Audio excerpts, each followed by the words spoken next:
जय गुरु जी। अनंतम अनंतम शुक्राना गुरु जी, अमृत वेला सत्संग बख्शने के लिए। सारी संतों पर मेहर करो, कृपा करो, शुक्राना। संगत जी जय गुरु जी।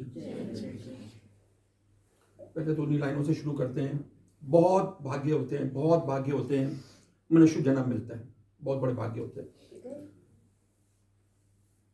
थोड़े भाग्य होते हैं, कुछ अच्छा बात है। थोड़े भाग्य होते हैं, हमारा मकान बनता है। थोड़े भाग्य होते हैं, हमें पुत्र की प्राप्ति होती है। थोड़े भाग्य होते हैं, हमें सुंदर परिवार मिलता है। थोड़े भाग्य होते हैं, हमारा अच्छा व्यापार मिलता है, नौकरी मिलती है। पर बहुत बड़े भाग्य होते हैं, जो ये लाइन ऐड हुई है, गुरु परिवार मिलता है। उसके बाद बहुत बहुत बड़े भाग्य होते हैं जब हमें ये सत्संग की घड़ियाँ नसीब होती हैं। तो बहुत बड़े भाग्यशाली हैं हम। महाराज रोज बख्श रहे हैं, अमृत वेला बख्श दिया है। सत्संग हम पहले से ही करते आए हैं, 5 स्टेट से सत्संग हो रहे हैं, आज तक चल रहे हैं। महाराज की बड़ी कृपा है, बहुत शुक्राना है। क्या बुलवाना चाहते हैं कुछ पता ही नहीं होता। अंकल ने आज फिर बिल्कुल ठीक कहा। राकेश अंकल मेरे नाम राशि हैं, व्हाइट हाउस। उनके भी बहुत सत्संग सुनने का मौका मिला। उनकी 2 लाइनें याद आती हैं। मनमोजी आदमी थे, खाने पीने वाले, कभी इन चीज़ों को मानते नहीं थे, पर कैसे हालात कुछ ऐसे बने, कोई ऐसा सबब बना। अंकल को मेरे को जितना थोड़ा सा याद आता है, पैरालिटिक अटैक हुआ या कुछ ऐसा रोग हो गया। अंकल की ज़ुबान बंद हो गई, ऑलमोस्ट बोल नहीं पाते थे। और आज भी शायद कभी बोलते हैं तो थरथराते हैं, पर अंदर का भाव बड़ा है। उनकी भी बड़ी लगन है महाराज के साथ, और बड़ा मौका मिला। जब ऐसे संतों के सत्संग सुनते हैं, वो बहुत कई बार छाप छोड़ जाते हैं। आज भी याद आते हैं। राकेश अंकल हैं खैर, पर बहुत उनका प्यार देखा हमने, बड़ी भावना देखी महाराज के लिए। आज अंकल ने बात छेड़ दी स्वरूप की, कि प्रिंसिपल के वहाँ स्वरूप की बात हुई, और उससे फिर मेरे को सत्संग याद आ गया। जैसे मैं बार बार पहले भी जिक्र कर चुका हूँ इशारों में, कि जब मैं, आज कोई नंबर की गेम नहीं बतानी चाहिए, नई पुरानी की बात नहीं है। आज लगभग 23 साल हो गए हैं मेरे हिसाब से महाराज के साथ, तो पता नहीं कब से जुड़े हैं। तो जब पहली बारी जब एम्पायर स्टेट में जाना हुआ, आप सब लोग पहले सुन चुके हैं, तो माथा टेका, वो जो एनवायरनमेंट था वो पहले हम शेयर कर चुके हैं। जिस अवस्था में महाराज को पहले बारी देखा, एक सरप्राइजिंग था। पर जैसे वापस आए, पहले भी मैं जिक्र कर चुका हूँ, कनेक्शन नहीं जुड़ा, भाव नहीं जुड़ा। टाइम लगता है कई बार समझने, क्योंकि हमारे मन के अंदर वो मैल और वही बात है ना, समय की बात नहीं थी। पर मेरे कुछ इतने अच्छे कर्मास थे कि भाव ना जुड़ने के बावजूद बहुत मौका मिला। क्योंकि मैं पहले भी जिक्र कर चुका हूँ, दिल्ली में हम थे। दिल्ली में बहुत उस टाइम गुरुजी को लोग मानते थे, बहुत रेयरली कोई सत्संग होते थे। पर मेरे को जितना तक याद आता है, क्योंकि उस परिवार में मैं जुड़ा हुआ था, ऐसे परिवारों के साथ, कि लगभग दिल्ली में जितने भी सत्संग हुए, मतलब मोस्टली जितने मेरे याद में आते हैं, बुलावा आ जाता था, हाजिरी लग जाती थी, जाना होता था, बैठते थे, सुनते थे, शब्द बानी सुनते थे, लंगर खाते थे, बहुत अच्छा लगता था। फिर एम्पायर स्टेट की भी जर्नी चलती रही बहुत, पर भाव नहीं बना। बस अच्छा लगने की बात होती थी, महाराज को देखना, लंगर खाना, शब्द बानी सुनना, बस यहाँ तक थी अवस्था। जीवन आगे चलता गया, क्योंकि शिरडी साईं बाबा के साथ जुड़े हुए थे, बात तो एक ही थी। तो जब आगे कुछ समय बीतता गया, मैंने कहा हाजिरी लगती रही, महाराज बुलाते रहते, मतलब महाराज का हुक्म होता रहता था और हाजिरी लगती रहती थी। एक दिन मेरा जो छोटा ब्रदर मेरे साथ गए थे, वो महाराज के साथ जुड़ गए थे। पहले कनेक्शन तो महाराज ने एडमिशन तो पहले दिन मुझे भी दे दिया था, पर कुछ गैप छोड़ दिया था। तो मेरे जो छोटे ब्रदर थे वो पूरी तरह जुड़ गए, और मेरी भाभी भी जुड़ गई। और मैं देखता था कि वो रोज जाते हैं, सेवा करते हैं, बहुत ज़्यादा, मेरे से भी ज़्यादा कर। मैं तो चला जाता था, पर मेरा भाव नहीं था। ऐसा कुछ सबब बना, मेरे छोटे भाई का बहुत अच्छा बिजनेस था, बहुत ही अच्छा बिजनेस था, पर महाराज वही कर्मा डालते हैं।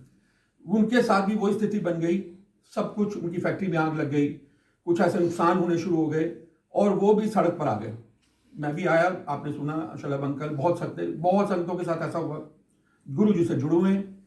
अब मैं ये सोचता था, परिवार में देखता था, क्योंकि मेरी सोच तो ज्ञान बुद्धि या विश्वास भरोसा भी इतना नहीं बना था, क्योंकि महाराज ने शायद पर्दा डाला होता उस टाइम।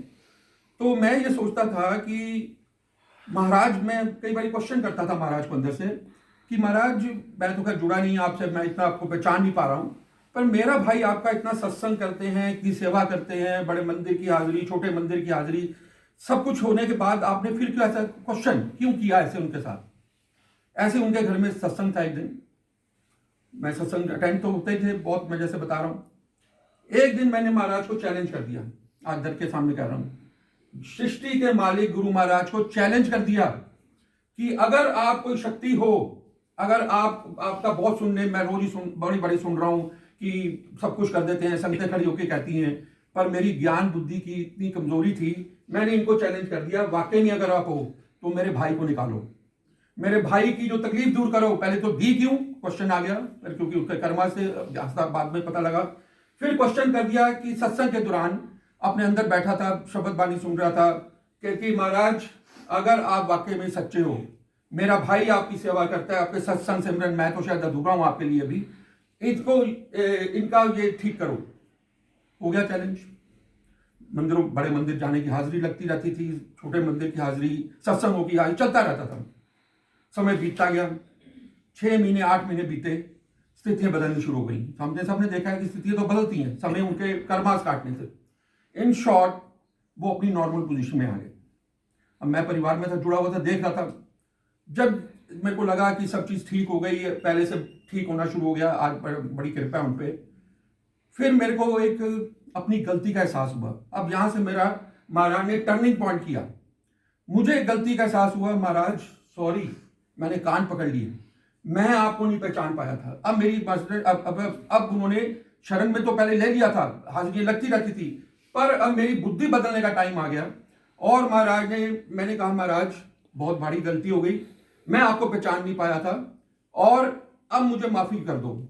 और मेरी उस दिन की जर्नी बड़े मंदिर की, जैसे पहले मैंने बताया किसी संगत के साथ हाजिरी लगती थी, चले जाते थे, उस दिन मैं अकेला गाड़ी उठाई और महाराज आज मैं आपसे माफी मांगने आ रहा हूं, आज मैं आपसे अपनी भूल की माफी मांगने आ रहा हूं और मुझे माफ कर दीजिएगा। जैसे हम बार बार बोलते हैं, हमें अपने गुनाह बख्शवाने हैं। मैं अपना गाड़ी पकड़ के चला गया बड़ा मंदिर माफी के लिए। पहले तो ऐसे ही चले जाते थे, अच्छा लगती बड़ी बात थी। उस दिन मैं दरबार में बैठ गया और कान पकड़ लिए महाराज के, अंदर से टेलीपैथी से समझ लीजिए, महाराज मुझे बख्श दो, बहुत भूल हो गई, मैं आपको पहचान नहीं पाया। बस उस दिन महाराज ने मेरा दिमाग बदल दिया। मैं सिर्फ शुक्राना करने गया था, कुछ मेरे को अपना लेना देना नहीं था, कुछ ऐसी भावना नहीं थी मुझे ये चाहिए वो नहीं चाहिए, वो तो शुरू से ही महाराज ने नहीं बनाई मेरी। और मैं सिर्फ माफी मांग के, बहुत अच्छा लगा और शायद महाराज ने उस दिन मेरी सोच बदल दी। मैं वापस आ गया कि शुक्राना करके आना है महाराज का। उसके बाद ऐसा टर्न पॉइंट हुआ, वो अलग सी कशिश शुरू हो गई, वो अलग सी तड़प शुरू हो गई। मैं तो गया था शुक्राना करके आ जाऊंगा, बाकी तो कभी कभी जाना होता था बड़ा मंदिर। उस दिन से बाद मेरी हाजिरी, मेरा 1 हफ्ते के बाद ही मन हुआ नहीं फिर मेरे को जाना है। फिर ऐसे हफ्ता 15 दिन, मतलब महाराज ने फिर ऐसे जोड़ना, फिर उन्होंने पूरी तरह से अपनी मेरी बुद्धि को बदल दिया और मैं पूरी तरह से इन्होंने अपने संरक्षण में ले लिया। वो दिन और आज का दिन अब तो इस अवस्था में पहुंचा दी है कि रहा ही नहीं जाता। मतलब बीच में भी ऐसी अवस्था पहले सालों से बन चुकी है, पर अब तो ना इनको देखे बिना रहा जा सकता है, ना बड़ा मंदिर बंद है तो चलो ठीक है मजबूरी है, किसी भी माध्यम से अब तो चारों तरफ अंदर बाहर यही नजर आते हैं। इसके साथ वो स्वरूप की बात कर रहा हूं मैं। उसी दौरान का मेरा जब फेज चल रहा था, जब मैंने इनको पहचाना नहीं था, जैसे मैंने बताया कि हमने एक नया प्रोडक्ट शुरू किया था दिल्ली में, जिसमें मेरे को 0 हो गया था। तो एक मन में आया कि एक कोलाज बनाते हैं, क्योंकि तब तो अवस्था बुद्धि कमजोर थी कि हमें होता है कि सारे भगवान होने चाहिए। मंदिर भी अगर बनाते हैं, पहले भी मंदिर होते हैं तो सब में कृष्ण भी हों, राम, जिनको हमने सुना समझा। तो एक कोलाज बनाने के लिए मैं एक दुकान पे गया, पता लगा यहाँ कोलाज बनते हैं। मैंने उसको बोला कि भैया इसमें ना 8 तस्वीरें लगेंगी, एक शिव जी की, एक कृष्ण जी राधा की, एक माता की, एक साईं बाबा की, और ऐसे सारे जो हमारे गणेश जी, लक्ष्मी की। तो 8 आपको तस्वीर लगानी है और आपको मैं उनको उसको आइडिया दे दिया कि ये तस्वीर आपने ढूंढनी है और लगानी है। और एक उसमें तिरुपति बालाजी भी थे। 8 का मैंने उसको दे दिया ऑर्डर कि भाई मेरा एक ओपनिंग है और ओपनिंग पे मैंने ये कोलाज लगाना है और आप मेरे को एक बड़ा सुंदर सा, शौक महाराज ने शुरू से दिए हैं, सुंदर सा एक स्वरूप बना देना। वो आज भी है मेरे पास, कोलाज दिया ऑर्डर और मेरे को 3 दिन बाद उसने कोलाज देना था। तीसरे दिन से 1 दिन पहले उसका फोन आता है कि मेरे को सारे स्वरूप मिल गए हैं, तिरुपति बालाजी का स्वरूप नहीं मिल रहा। मैंने कहा तिरुपति बालाजी तो बड़ा कॉमन स्वरूप है, ये कोई अलग से बात तो है नहीं, हर फोटो ऐसी मिल जाती है, हर जगह मिल जाती हैं। आपकी तो इतनी बड़ी दुकान है, आपकी तो भरे पड़े हैं स्वरूप, पोस्टर्स भरे पड़े हैं। जिस दिन उसको मेरे को डिलीवरी देना था, उस दिन एक दिन पहले शाम को वो फोन करता है कि तिरुपति बालाजी का नहीं मिल रहा, बाकी सब मिल गए हैं, बताइए क्या करना है। और कुदरती वो भी गुरु संगत थी। जब मैं उसकी दुकान में एंटर किया तो गुरु जी का भी लगा हुआ था।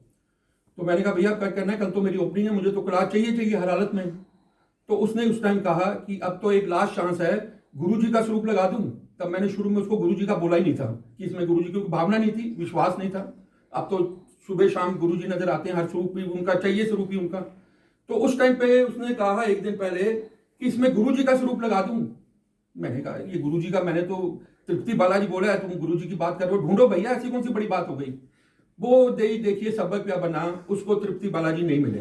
रात को फोन करता है जी मेरे पास अब कोई ऑप्शन नहीं है, एक ही मेरे पास, और क्योंकि साइज भी आपका ऐसा है, मेरे पास गुरु जी का स्वरूप है, मैं लगा सकता हूं। मैं कह रहा हूं आप दरबार के सामने बड़े बेमन से कहा लगा दे गुरु जी का स्वरूप, अब मजबूरी है, मेरे को तो कला चाहिए। ये देखिए सोच कैसे बदली। उस टाइम क्या सोच से जुड़े थे, हमारा हाजिर लगती है। ये आज हम सत्संग कर रहे हैं, हम सत्संग कर रहे हैं, हमें कान से निकल जाता है, बाहर निकलता है। मेन है कि जुड़ते कब हैं, जोड़ते कब हैं। चाहे हमें सालों साल सत्संग लग जाए, सालों साल मंदिर की हाजिरी लगाएं, पर वो कनेक्शन कब बनना है ये इनके हाथ में है। मैं अपनी अवस्था बता रहा हूं, आपकी तो सबसे जुड़ी होंगी। तो वो मैंने बड़ी मतलब बेमन से कहा गुरु जी का स्वरूप लगा दे। अब जब कोलाज बन के आया, आप यकीन मानेंगे, कभी मैं दिखाऊं आपको, जितने वो भगवान के स्वरूप थे उसमें गुरुजी अलग नजर आते थे। उस स्वरूप की रौनक ही अलग थी। आज भी वो बिल्कुल अलग हैं। उसके अंदर जो स्वरूप का नूर, उसकी चमक, सब स्वरूपों में भगवान ही थे। पर वो स्वरूप मैंने दुकान पे लगाया। देखिए कैसे और महाराज जोड़ते हैं। जब मैंने कुलाज टांगा दुकान पे, अब मैं कस्टमर आते थे तो कईयों को तो पता गुरु संगत होते थे, वो देखते थे। फिर एक काउंटर पे सत्संग शुरू हो जाते थे, अंकल आप गुरु जी को मानते हैं? मैंने कहा हाँ जी। तो वो अपना शुरू हो गया, मैं अपना शुरू हो गया, हमारा फिर सत्संग हो गया। 15-20 मिनट एक कस्टमर के साथ सत्संग हो जाता था। अब कई पहली बारी देखते हैं, सारे भगवान तो हमने देखे हैं, कृष्ण भी, राम भी, आपने सब लगा रखे हैं, ये कौन है? मैंने कहा जी ये गुरु जी हैं। उनके साथ भी सत्संग शुरू हो गया। यकीन मानिएगा 2 साल मेरा जो स्टोर चला, जो कि नेगेटिव चल रहा था, पर 2 साल में रोज महाराज 4-5 सत्संग करा देते थे। तो अब काम भी चलता रहता था। कोई तो ये जानने के लिए है कौन, और कोई ये खुशी में कि आप भी गुरु संगत हैं। तो ये चीजें महाराज ने फिर क्या बदली, क्या जोड़ पे आ गए हम। तो महाराज की तो लीला परंपार है। बस यही शुक्राना है कि जब ये अपने कनेक्टेड होने की बात है, हम जाते रहे, हाजिरी लगाते रहे, पर वो कनेक्शन ना बने। जब हमारा कनेक्शन तार से तार जुड़ जाएगी, तब समझिएगा तब इनकी कृपा हो गई और जीवन बदल ही जाता है। तो बहुत शुक्राना है। अब थोड़ी सी, क्योंकि हमें ये यहाँ प्लेटफॉर्म पे खड़े करने की सेवा है कि हमें थोड़ा ज्ञान भी बांटना है। ज्ञानी तो मैं हूं नहीं, ना पंडित हूं, पर जो सुनते हैं उसको हमें संगतों को मैसेज देना है। अभी हमें कुछ दिनों पहले व्याख्याओं से पता लगा, क्योंकि जब हम किसी चीज की तरफ चलते हैं तो हमें उसी तरफ की चीजें सुनने को मिलती हैं, उसी तरफ की हमें ज्ञान मिलता है। ये 4 दिन पहले रिंकू भाई साहब की एक व्याख्या से हमें पता लगा कि ये माघ का महीना चल रहा है। अभी शुरू हुआ है 3-4 दिन पहले, माघ का महीना। पहले तो कभी हमने ध्यान नहीं दिया माघ कब क्या होती है और कब क्या होता है, सालों साल ही ऐसे निकल जाते हैं। वैसे तो महाराज ने ये कहा है दिन सारे एक जैसे ही हैं, कोई दिनों में फर्क नहीं है, चाहे आप माघ का महीना कह लो या आप जो भी कह लो। पर ये अब ये हम सोचते हैं कि ये देखो महापुरुषों ने, ऋषियों ने, ये क्यों, बुजुर्गों ने ये क्यों ऐसी सिस्टम बनाए कि ये माघ का महीना, ये क्यों नवरात्रे के दिन आए कि 9 दिन नवरात्रे होते हैं, ये 9 दिन, इतने दिन श्राद्ध होते हैं, या ये कोई पूर्णमासी होती है, ये अमावस्या होती है, या कोई आप त्योहार की बात कर रहे हैं, होली, दिवाली, हर चीज के अंदर मतलब कुछ ना कुछ ज्ञान है। और एक हमें मौका दिया महाराज ने कि हम इतने बिजी हो जाएंगे इस युग में कि कम से कम इस माध्यम से आप इतने दिन आपके लिए वो अलग हो जाएंगे। आज नवरात्रे आते हैं, बड़े बड़े शराब पीने वाले, नॉनवेज खाने वाले छोड़ देते हैं 9 दिन, तो कम से कम वो 9 दिन उनका एक अच्छा बीत गया, अच्छा उन्होंने माँ को याद कर लिया। हम भी सब सारा साल माँ को याद ना करें, नवरात्रों में याद आती है माँ की, बैठ जाते हैं सारे श्रृंगार लेके, पहले तो कभी इतना ध्यान नहीं देते।